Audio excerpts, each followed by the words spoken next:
नमस्कार। शब्दकोश के जनसरोकार में आपका स्वागत है। मैं मोहनलाल मोदी। आज बीते चुनाव के मध्य प्रदेश के विश्लेषण को लेकर आपके सामने आया हूं। हालांकि अधिकांश चैनल इस चीज पर फोकस कर चुके हैं, लेकिन मध्य प्रदेश पर जो फोकस होना चाहिए था वो कहीं ना कहीं चैनलों से छूटा, और मैं मोहनलाल मोदी उन सब चीजों को लेकर आपके सामने आया हूं कि इस चुनाव में खास क्या रहा। ये हम सब जानते हैं, 5 राज्यों के चुनाव परिणाम आ चुके हैं। भाजपा 3, मध्य प्रदेश, छत्तीसगढ़, राजस्थान में सरकार बनाने जा रही है, मतलब उसके पक्ष में बहुमत आ चुका है। और एक जो तेलंगाना है वो कांग्रेस के पास चला गया है, जबकि तीसरी पार्टी के हाथ में मिजोरम की कमान जा चुकी है।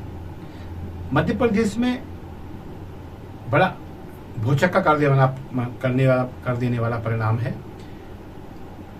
लग रहा है लोगों को कि एंटी इनकम्बेंसी की बात हो रही थी और यहाँ एक तरफा बहुमत है, और वो भी एक बड़ा बहुमत।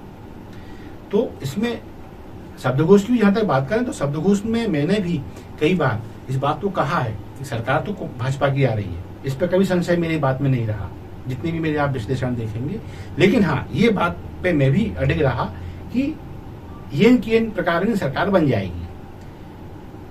एक तरफा बहुमत की बात कहीं समझ में नहीं आ रही थी, और यही चीज जब भाजपा कांग्रेस के लोगों से भी की गई तो अंतरात्मा की आवाज ये कहती थी कि हाँ, इस बार फाइट बिल्कुल नेगेटिव है।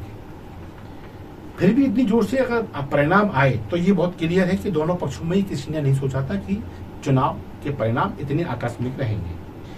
तो फिर बहस अब ये चल रही है कि जब परिणाम इतना मोटा है, परिणाम इतना बड़ा है, परिणाम इतना एक तरफा है, तो फिर क्या एंटी इनकम्बेंसी नहीं थी?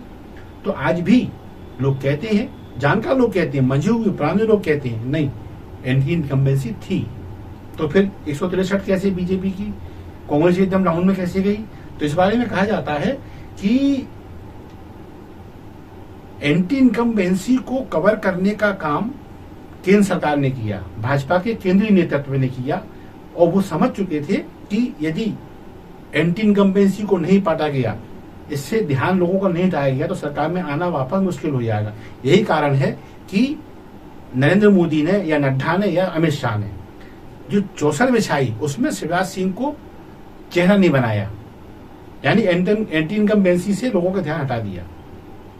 और ऐसा नहीं है कि एक बहुत ज्यादा एक खौफ, कोई नफरत नहीं, ये एक दरअसल जो आया है वो निकल के यही आया कि लंबे समय तक एक व्यक्ति का मुख्यमंत्री बने रहना, बस ये एंटी इनकम्बेंसी का कारण था। यही कारण है कि मोदी जी ने इन सबको हटा के ध्यान और कमल के फूल पर ये चुनाव को खड़ा कर दिया। तो इससे क्या हुआ कि जो मोदी मैजिक चला है, उस मोदी मैजिक ने एंटी इनकम्बेंसी को पाटने में सफलता प्राप्त कर दी। लगने लगा लोगों को कि अब चेहरा बदल सकता है। तो जो व्यक्ति कहना कि अपने आप को उबाऊ महसूस कर रहा था, एक चेहरा एक चेहरा एक चेहरा, तो वो फिर वापस बीजेपी की ओर आकर्षित हो गया। और इस पर जब अब फिर भी भाई बात तो ये थी ना कि सरकार में आ जाए कैसे न कैसे, तो इतना काम तो हो गया, तो फिर 163 कैसे? तो फिर इसमें प्लस लाडली बहना, इसने अपना काम किया, और लाडली बहना ने जो है वो कहना चाहिए एक बड़ी लीड लाके खड़ी कर दी मध्य प्रदेश सरकार के सामने। इस चुनाव में मैंने हमेशा कहा, बल्कि सबसे पहले शब्दकोश ने कहा, इसमें जो मेन गेम है वो महिलाओं ने किया है। उन्होंने वोट दिया और अपने चौके चूल्हे में मस्त हो गई। तो कोई भी मीडिया वाला सूंघ नहीं पाया कि इन्होंने क्या खेल कर दिया है। यही कारण है कि अब की जो एग्जिट पोल आए वो एक जैसे नहीं थे, उनमें थोड़ा बहुत अंतर नहीं था, उनमें बहुत अंतर था, जमीन आसमान का। तो ये गेम महिलाओं ने किया। अब ये हर बड़ा चैनल कह रहा है, यानी शब्दकोश की बात ये सत्य निकली।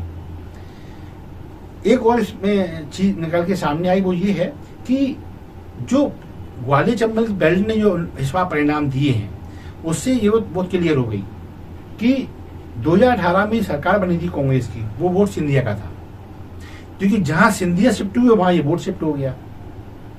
और सिंधिया उस वक्त कांग्रेस का चेहरा दिखाई दे रहे थे। यही कारण है शायद भाजपा का ये नारा आया था, माफ करो महाराज, हमारा नेता शिवराज। तो ये जो महाराज वाला ये खेल है, ये वापस जब भाजपा के पक्ष में आया है, तो इससे एक बात और क्लियर, कांग्रेस को समझ लेना चाहिए कि कांग्रेस यदि उस वक्त सीएम सिंधिया को बना देती तो संभव है उसकी सरकार ना गिरती और आज सत्ता में भाजपा शासन ना कर रही होती। अब चुनाव में जो भी होता फिर वो जनता के हाथ में। दूसरी बात, इस पूरे चुनाव में भाजपा आक्रामक बनी रही। उसने इतने अटैक इतनी जोर से किए कि कांग्रेस को संभलने का मौका नहीं मिला, जबकि कांग्रेस को हावी होना था विपक्षी होने के नाते, लेकिन कांग्रेस इसमें हावी नहीं हो पाई, लिहाजा भाजपा पूरे चुनाव प्रचार में छाई रही। केंद्र की योजना गिनाई गई, चुनाव राज्य का था, योजना केंद्र की गिनाई गई। ऐसा नहीं राज्य का बिल्कुल वर्णन ही नहीं हुआ, वो भी हुआ, लेकिन फोकस में केंद्र की योजनाएं रही। राम मंदिर रहा, 22 जनवरी रही, 370 रहा, और अन्य जो जनौषधि आवासीय योजना, प्रधानमंत्री, ये सब चीजें फोकस में रही। तो भाजपा केंद्र की योजनाओं को आदमी के मन में बिठाने में सफल रही, लेकिन कांग्रेस राज्य की खामियों को जनता के बीच स्थापित नहीं कर पाई। ये कांग्रेस का बहुत बड़ा लूप होल रहा। भाजपा ने भय भी बिठाया कि यदि सरकार कांग्रेस की आ गई सब योजनाएं बंद हो जाएंगी, और ये इतने प्रभावशाली ढंग से उन्होंने ये भय बिठाया कि आदमी ये मान गया कि यदि सरकार बदली तो सब योजनाएं ये बंद हो जाएंगी। मकान बन रहे हैं, ये लाडली बहनों को पैसा मिल रहा है, लाडली लक्ष्मी योजना में सब हो रहा है। ये भय ने अपना काम किया और वोट भाजपा की इर्द गिर्द इकट्ठा होता चला गया। जब सभाओं की बात करते हैं तो सभाओं में सबने देखा नरेंद्र मोदी, अमित शाह और जगत प्रकाश नड्डा, ये तीनों छाए रहे। इनकी सभाओं का चाहे वो प्री प्लान्ड का हो या फिर बन गया, आभा मंडल देखने लायक था। देख के रोमांच पैदा होता था और लगता था कि सत्ता में आ ही रहे हैं।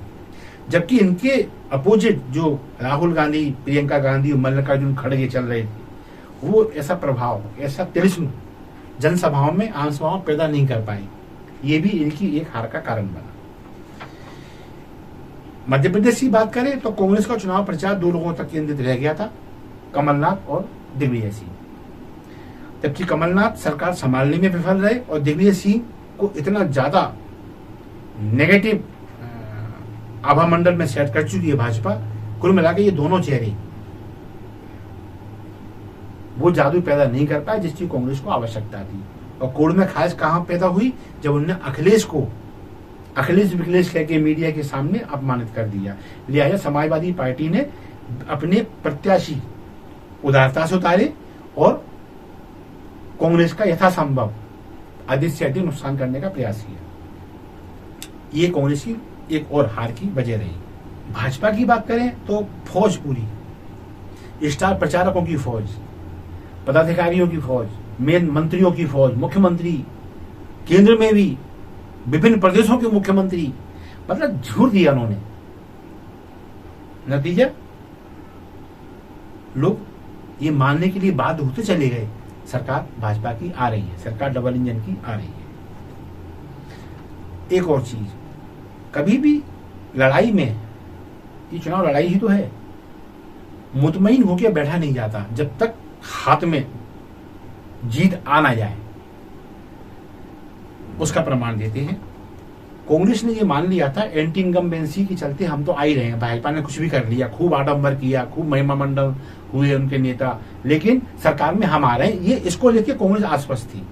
क्योंकि वो एंटी इनकम्बेंसी को बिल्कुल एक तरह से पकड़ चुके थे और उनको लग रहा था कि हमारी झोली में तो सरकार जनता डाल चुकी है।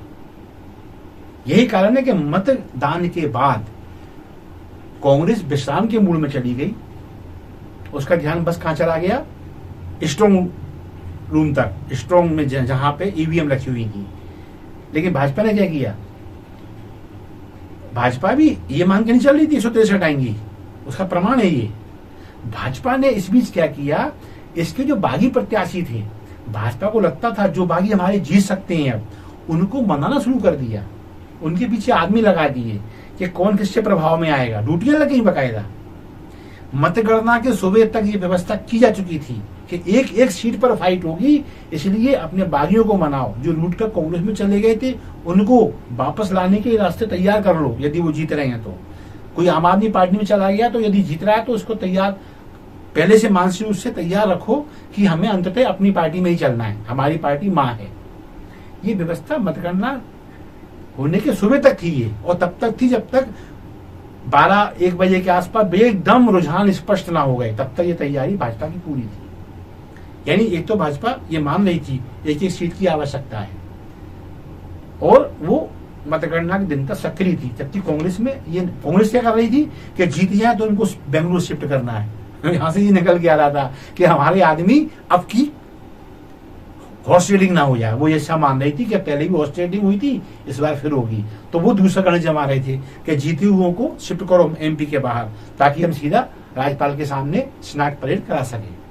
तो ये फर्क था कार्यशैली में।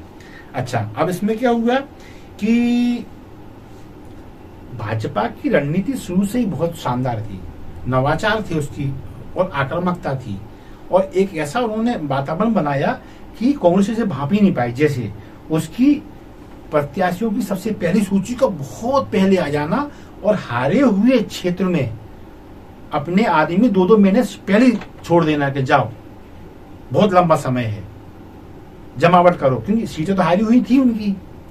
तो ये प्रयास था, शायद लंबा वक्त मिले प्रत्याशियों को और वो अन्य प्रत्याशियों की अपेक्षा डबल चक्र जनसंपर्क का पूरा कर लें, ताकि मतदाता को अपनी ओर खींचने में वो सफल रहें, और ये प्रयोग सफल रहा बीजेपी का। फिर उसने क्या किया कि दूसरी सूची जब उसने निकाली तो उसने केंद्र की कहना चाहिए दिग्गजों को उसने विधानसभा में उतार दिया। ये सबसे बड़ा ट्रम्प था भाजपा का, क्योंकि जब एंटी इनकम्बेंसी बात चल रही थी तो बस इस एंटी इनकम्बेंसी इसी बात पर थी, एक चेहरा था लगातार 20 साल से, लगभग 20 साल से, ये 12-13 महीने निकाल दें तो ये एक चेहरा और एक 13 महीने उमा भारती के, बाकी ये 18 साल लगभग शिवराज सिंह थे, तो ये एक चेहरा, बस ये एंटी इनकम्बेंसी थी। तो इस एक चेहरे से ध्यान हटाने के लिए ये जो सूची उतारी केंद्र ने, इसने पूरा परिदृश्य बदल दिया। नरेंद्र सिंह तोमर, प्रहलाद पटेल, फग्गन सिंह कुलस्ते, राकेश सिंह, रीति पाठक, उदय प्रताप, गणेश सिंह, इनको उतार के हर क्षेत्र में संदेश दिया गया, ये सीएम हो सकते हैं, ये सीएम हो सकते हैं, ये सीएम हो सकते हैं, ये सीएम हो सकते हैं। तो जिस क्षेत्र का प्रत्याशी अपने इलाके में प्रबल था, वहां का वोटर इकट्ठा होकर भाजपा की ओर आ गया। जैसे मालवा में कैलाश विजयवर्गीय बन सकते हैं, तो मालवा उनके पीछे खड़ा हो गया। महाकौशल में लगा राकेश सिंह या प्रहलाद पटेल हो सकते हैं, पूरा महाकौशल वहां इकट्ठा हो गया। चंबल में लगा सिंधिया या तोमर में से कोई हो सकता है, वहां के लोग इकट्ठे हो गए। इधर बाकी ये थी फग्गन सिंह कुलस्ते, पूरा ये आदिवासी निमाड़ का क्षेत्र, ये तो कुल मिला के जो ये रणनीति जो थी वो उसने एंटी इनकम्बेंसी का बिल्कुल समूल नाश कर दिया। अब बात आती है कि अंतिम सूची इनकी, ये इनका कहते हैं ना, ये दुश्मन को बिल्कुल खत्म कर देना। अंतिम सूची तब तक नहीं जारी की भाजपा जब तक उसने कांग्रेस के पूरे पत्ते नहीं देख लिए, यानी शुरुआत भी हमारी एंड भी हम करेंगे। इस खेल पे चल के भाजपा ने पूरा माहौल अपने पक्ष में बनाया और नतीजा ये हुआ कि आज वो सरकार में आने की अब जमावट कर रही है, सीएम का उसे नाम तय करना है, और ये उसकी जिजीविसा का परिणाम है। किसी चीज को पाने की ललक का प्रमाण है ये कि अभी विधानसभा में सरकारें गठित नहीं हुई हैं और उसने 2024 की लड़ाई का आगाज कर दिया है, और कांग्रेस अभी आत्ममंथन में लगी हुई है, और देखना है कि 6 दिसंबर की उसकी बैठक का क्या हासिल होता है। तो बस मैं मोहनलाल मोदी इसी के साथ आज आपसे अनुमति चाहूंगा, तब तक के लिए आज्ञा दीजिए।